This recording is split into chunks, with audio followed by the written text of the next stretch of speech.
Hygerta ia thoshte Benitës me bindje absolute, jo si mendim që kërkon diskutim, por si e vërtet që për të ishte e mbyllur.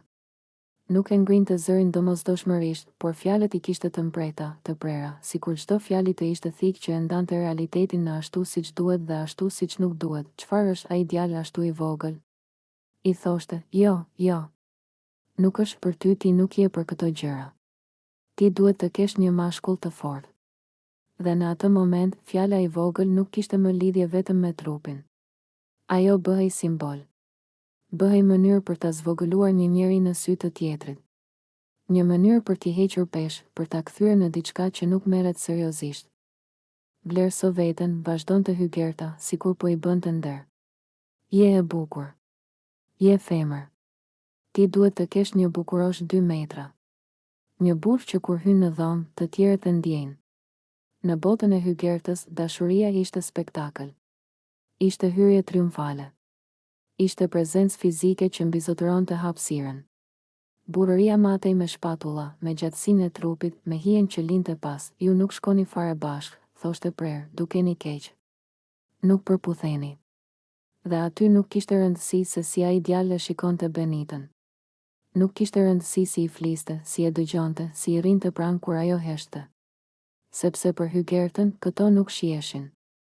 Dhe ajo që nuk shihet nuk ekziston. Ti edhe një mace po ta mbash në shtëpi, dashurohesh, vazhdonte me përçmim. Çfarë është ai ashtu? Si maçok I vogël.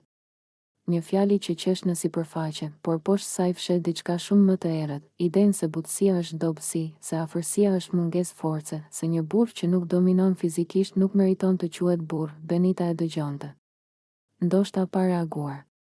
Ndoshta me një buzëqeshje që nuk tregonte asgjë. Por brenda saj, fjalët binin një nga një. Sepse kur dikush që pretendon se ta do të mirën të thotë se zgjedhja jote është e gabuar, fillon të dyshosh jo te ai, por te vetja, a mos po e nënvlerësoj veten? A mos po pranoj më pak se ç'meritoj? A mos dashuria ime duket qesharake nga jashtë? Dhe ky është rreziku I vërtet I fjalëve të Hygertës. Jo se ajo sulmonte një djalë, por se po përpiqej t'i riformatonte kriteret e dashurisë së një gruaje sipas frikërave dhe bindjeve të saj, sepse në thelb, Hygerta nuk fliste vetëm për Benitën. Ajo fliste për botën siç e kuptonte vetë. Një botë ku gratë duhet dhe burrat duhet. Ku zgjedhjet personale janë të pranueshme vetëm nëse përputhen me estetikën kolektive, por dashuria nuk është vitrinë. Nuk është konkurs. Nuk është përputhje centimetrash. Dashuria është ndjesi sigurie. Është dikush që nuk të bën të ndihesh e vogël. Edhe nëse është I vogël sipas syve të tjerëve, dhe ndoshta, ironia më e madhe është kjo, ai maçok I vogël që Hygerta përqesh, mund të ketë më shumë burrëri në heshtjen e tij se sa shumë 2 metra në zhurmën e tyre. Sepse burrëria nuk matet me forcë fizike, por me mënyrën si e mban një grua emocionale, jo si e shtyp atë. Në fund, kjo nuk është histori për një djalë të vogël dhe një grua të bukur.